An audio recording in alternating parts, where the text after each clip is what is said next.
This lecture will discuss the Euler modified method.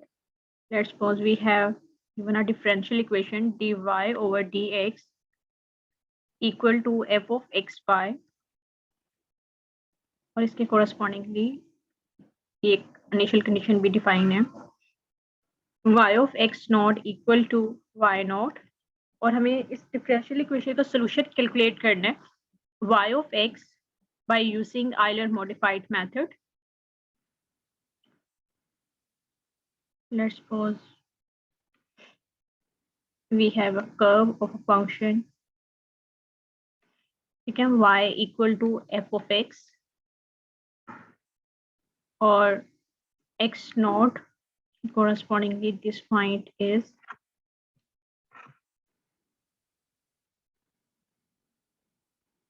this point is y naught and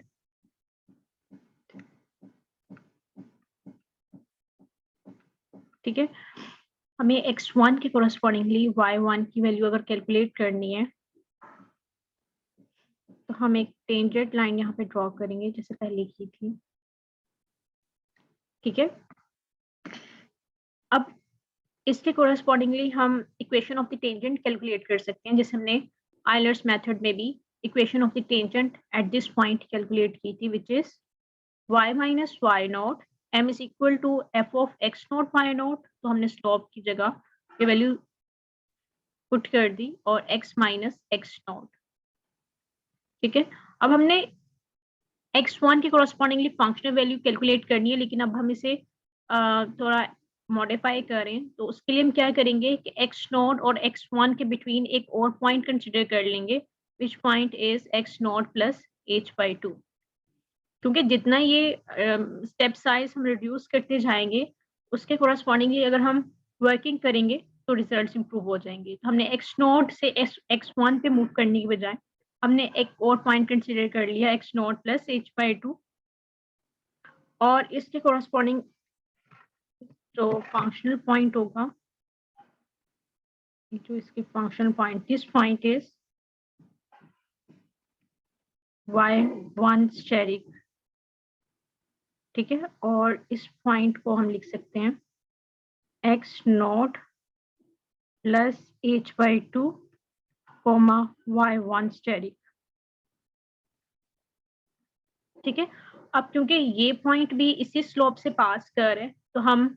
x और y को replace करेंगे x naught plus h/2 और y1 steric से ठीक है तो हमें x को y को रिप्लेस करना होगा y1 स्टेरिक ठीक है और x को रिप्लेस करेंगे x नॉट प्लस h/2 पे क्योंकि स्लोप पे ये पॉइंट एक ही स्लोप पे लाई कर है ठीक है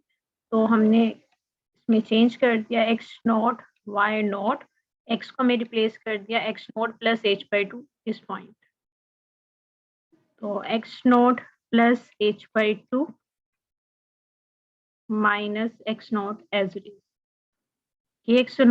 नॉट is x नॉट से cancel out and we have y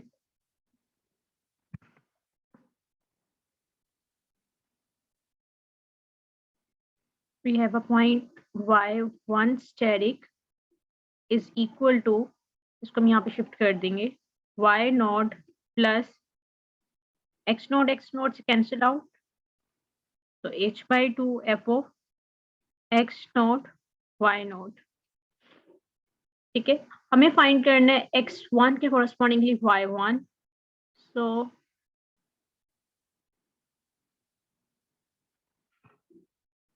हम क्या करेंगे अब इस पॉइंट पे भी एक और स्लोप कैलकुलेट करेंगे इस पे अब इस पॉइंट पे हमने स्लोप इक्वेशन टेंजेंट ड्रॉ करना है ठीक है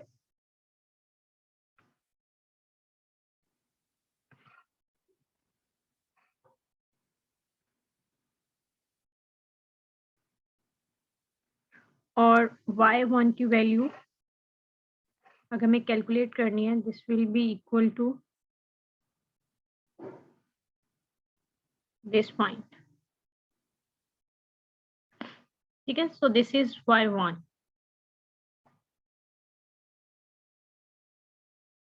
तो हमें ये न्यू स्लोप कैलकुलेट करना होगी।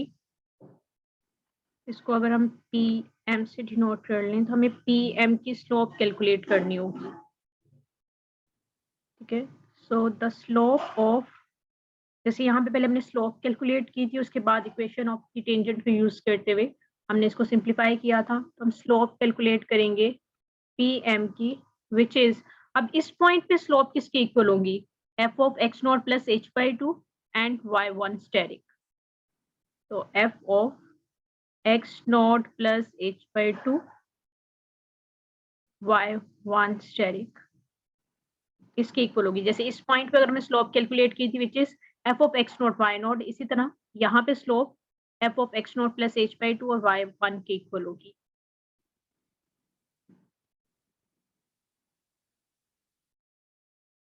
ओके, नेक्स्ट यहाँ पे अगर हम देखें अगर इस पॉइंट को हम ए कंसिडर कर लें और if this point is P, तो अगर हम नोटिस करें तो जो ए बी की स्लोप होगी, A B slope is parallel to this slope, P M की स्लोप और ए बी की स्लोप इक्वल होगी क्योंकि ये दोनों पैरेलल है। लिख सकते हैं कि slope of P M is equal to slope of A B. ठीक है, अब हम क्या करेंगे, इस पॉइंट के कोरस्पॉन्डिंगली हम इक्वेशन ऑफ द टेंजेंट लिखेंगे which is equal to Y minus Y naught equal to M X minus X naught. हमने कर लिया। अब यहाँ पे क्योंकि स्लोप ऑफ ए बी और slope of P M equal है और slope of P M is this, तो यहाँ पे हम ये स्लोप यूज कर सकते हैं, y minus Y naught, M को रिप्लेस कर देंगे इस स्लोप से which is X not plus H by two comma y1 steric and x minus x naught। अब क्योंकि b point is basically x1 and y1 point, और जो b point है वो भी इसी स्लोप से गुजर है, ये स्लोप से, तो हम x को रिप्लेस कर सकते हैं x से, x1 से, और y को रिप्लेस कर सकते हैं y1 से। यहाँ पे हमने रिप्लेस कर दिया y को y1 से और x को रिप्लेस कर देंगे x1 से। जब हमने x1 माइनस एक्स नोट किया तो विच इज इक्वल टू 8, तो यहाँ से हम y1 को कैलकुलेट कर सकते हैं, y1 is equal to y naught plus H F of x not plus H by two y1 asterisk इसके इक्वल होगा। ठीक है, अब यहाँ पे y1 स्टेरिक की वैल्यू भी हम ऑलरेडी कैलकुलेट कर चुके हैं, यहाँ पे आप सब्स्टिट्यूट कर दें, मैं यहाँ पे कर रही हूँ। तो y1 is equal to y naught plus h f of x naught plus h by 2 comma y steady की जगह हम ये वैल्यू सब्स्टिट्यूट कर देंगे,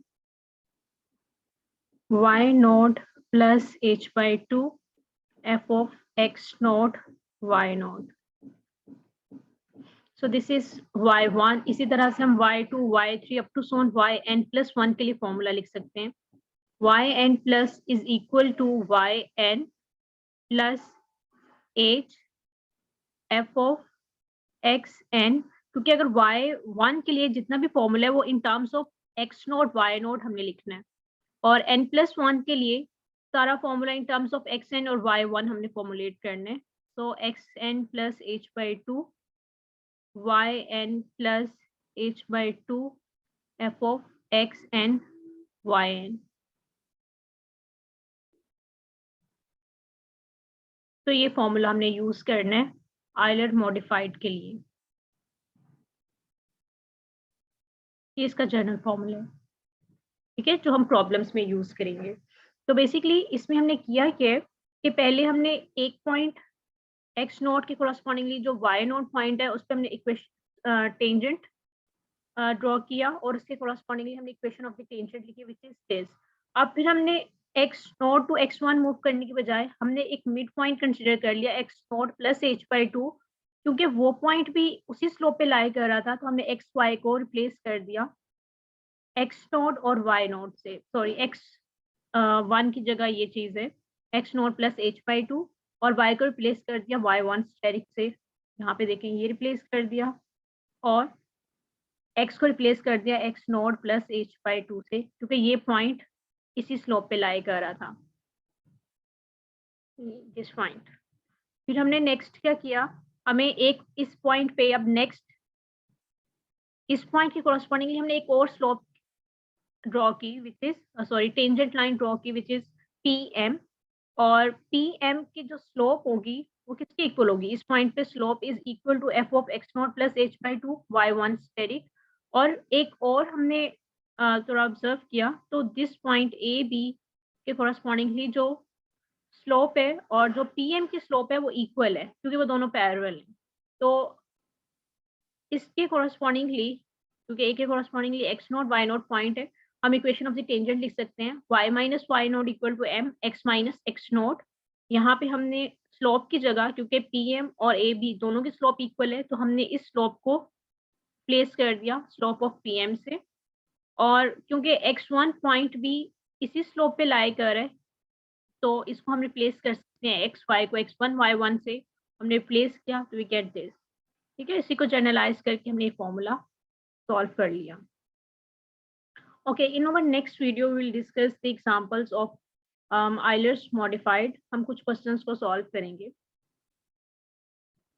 अभी के लिए इतना ही, अल्लाह हाफिज।